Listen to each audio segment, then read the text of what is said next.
default settings, the factory reset in the Hisense dishwasher HS.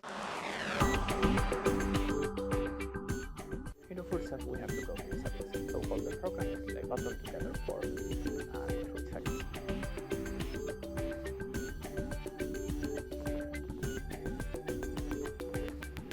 Sorry, it becomes suddenly hard to get it together.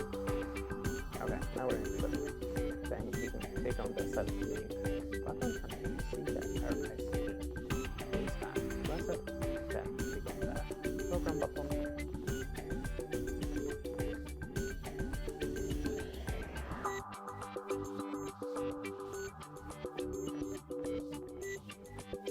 Okay, in this case we have to click on the start button.